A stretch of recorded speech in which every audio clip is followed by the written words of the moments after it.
जय श्री कृष्णा, राधे राधे दोस्तों। स्वागत है आपका धर्म और कहानी चैनल में। आज के इस वीडियो में हम जानेंगे कि पितृपक्ष 2025 कब से शुरू होगा, श्राद्ध की सही तिथियां कौन सी है, श्राद्ध का महत्व और विधि क्या है। तो वीडियो को अंत तक जरूर देखें ताकि आप कोई महत्वपूर्ण जानकारी मिस न करें। भाद्रपद माह की पूर्णिमा से पितृपक्ष का आरंभ होता है और अश्विन माह की अमावस्या के दिन पितृपक्ष समाप्त होता है। हिंदू धर्म में मनुष्य जन्म से लेकर मृत्यु तक विभिन्न संस्कार और रीति रिवाजों का पालन करता है। मृत्यु के पश्चात जातक का अंतिम संस्कार करने के बाद प्रतिवर्ष उसके परिजन उसके मृत आत्मा की शांति हेतु उसके निमित्त श्राद्ध कर्म करते हैं। प्रत्येक माह की अमावस्या तिथि के दिन पितरों की शांति के लिए श्राद्ध किए जाते हैं। शास्त्रों में पितृपक्ष में श्राद्ध करने का विशेष महत्व बताया गया है। सनातन हिंदू धर्म में श्राद्ध पक्ष को बहुत महत्व दिया जाता है।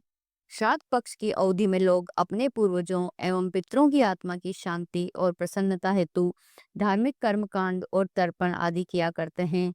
ऐसी मान्यता है कि इस अवधि में अपने पितरों का श्राद्ध कर्म पूर्ण श्रद्धा और प्रेम से करने से पितृ प्रसन्न होते हैं और अपने परिजनों को आशीर्वाद प्रदान करते हैं। अब जानते हैं कि पितृपक्ष का प्रारंभ कब से है। इस वर्ष पितृपक्ष 7 सितंबर 2025 रविवार से प्रारंभ होकर 21 सितंबर 2025 रविवार के दिन समाप्त होगा। पितृपक्ष का महत्व। धार्मिक शास्त्रों के अनुसार मनुष्य को अपने पूर्वजों की आत्मा की शांति के लिए पितृपक्ष में उनके निमित्त श्राद्ध कर्म और तर्पण करना चाहिए। जो मनुष्य अपने पितरों की शांति और प्रसन्नता के लिए उनका श्राद्ध कर्म नहीं करते, उन्हें जीवन में बहुत कष्ट उठाने पड़ते हैं। उनके परिवार में कलह रहती है, कार्यों में विघ्न आते हैं, धन हानि होती है, अकाल मृत्यु जैसे संकटों का सामना करना पड़ता है। वहीं जो मनुष्य अपने पितरों का श्राद्ध कर्म पूरी श्रद्धा और प्रेम से करता है, उस पर पितृ प्रसन्न होते हैं। इससे उसे अपने पितरों के साथ देवताओं की कृपा भी प्राप्त होती है। पितृपक्ष में विधि अनुसार श्राद्ध कर्म का पालन करने से पितृ प्रसन्न होते हैं, घर परिवार में सुख शांति बनी रहती है, कार्य सुगमता से पूर्ण होते हैं, धन संपत्ति में वृद्धि होती है, मान सम्मान में बढ़ोतरी होती है, वंश की वृद्धि होती है, पितरों की प्रसन्नता और उनका आशीर्वाद प्राप्त होता है। साथ ही जातक को पितृ ऋण से मुक्ति मिल जाती है। अब जानते हैं श्राद्ध करने की विधि। हिंदू धर्म में पितरों की शांति और संतुष्टि के लिए पितृपक्ष में श्राद्ध कर्म की विधि इस प्रकार बताई गई है। जिस तिथि के दिन आपके पूर्वज का निधन हुआ हो, पितृपक्ष में उस तिथि के दिन उनका श्राद्ध कर्म करें। यदि संभव हो तो श्राद्ध कर्म ज्येष्ठ पुत्र पौत्र के द्वारा कराया जाना चाहिए। श्राद्ध के दिन प्रातःकाल स्नान आदि नित्य क्रिया से निवृत्त होकर स्वच्छ वस्त्र धारण करें। फिर कुश घास से निर्मित अंगूठी पहने। जौ के आटे, तिल और चावल से एक गोलाकार पिंड बनाकर पिंडदान करें। किसी योग्य ब्राह्मण के द्वारा दोपहर के समय हवन व पूजन का आयोजन करें। भोग के लिए खीर पूरी के साथ मृतक की पसंद के पकवान बनाएं।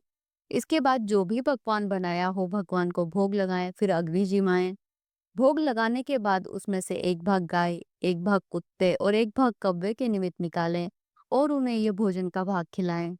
इसके बाद अपने पूर्वज जिनके निमित्त आप श्राद्ध कर रहे हैं उन्हें याद करें।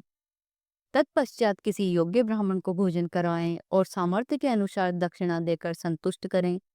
किसी गरीब और जरूरतमंद को अन्न, धन, वस्त्र आदि का दान करना उत्तम माना जाता है। पक्षियों को दाना और गाय को चारा डालें। श्राद्ध के दिन श्राद्ध करने वाले को व्रत करना चाहिए और एक ही समय भोजन करना चाहिए।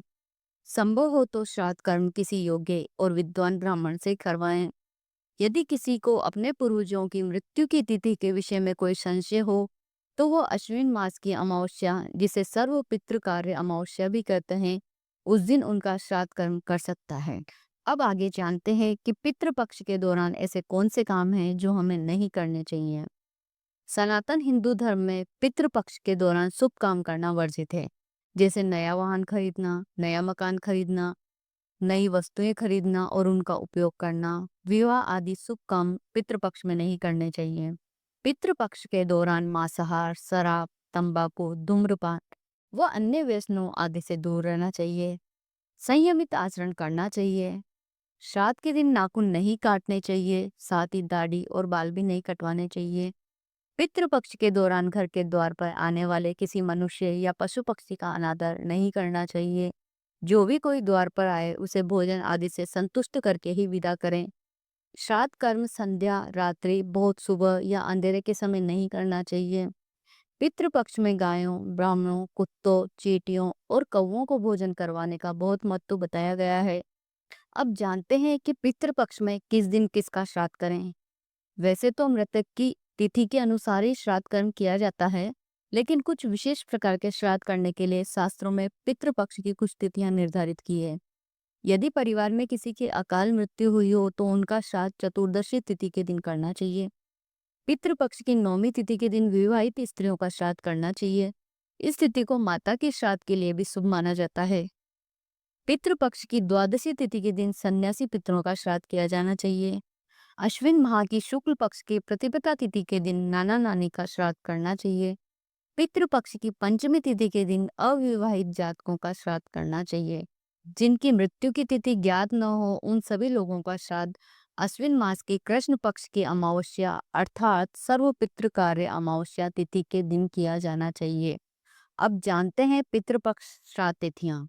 7 सितंबर 2025 पूर्णिमा का श्राद्ध, 8 सितंबर 2025 प्रतिपदा तिथि श्राद्ध, 9 सितंबर द्वितीय श्राद्ध, 10 सितंबर तृतीय श्राद्ध, 10 सितंबर चतुर्थी श्राद्ध। 10 सितंबर को तृतीया और चतुर्थी का श्राद्ध एक साथ है। 11 सितंबर पंचमी का श्राद्ध, 12 सितंबर षष्ठी श्राद्ध, 13 सितंबर सप्तमी श्राद्ध, 14 सितंबर अष्टमी श्राद्ध, 15 सितंबर नवमी श्राद्ध, 16 सितंबर दशमी श्राद्ध, 17 सितंबर एकादशी श्राद्ध, 18 सितंबर द्वादशी श्राद्ध, 19 सितंबर त्रयोदशी श्राद्ध, 20 सितंबर चतुर्दशी श्राद्ध, 21 सितंबर अमावस्या श्राद्ध। तो दोस्तों, पितृपक्ष में श्राद्ध और तर्पण करने से पितरों की आत्मा को शांति मिलती है और वे हम पर आशीर्वाद बरसाते हैं। उम्मीद है यह जानकारी आप लोगों के लिए उपयोगी रही होगी।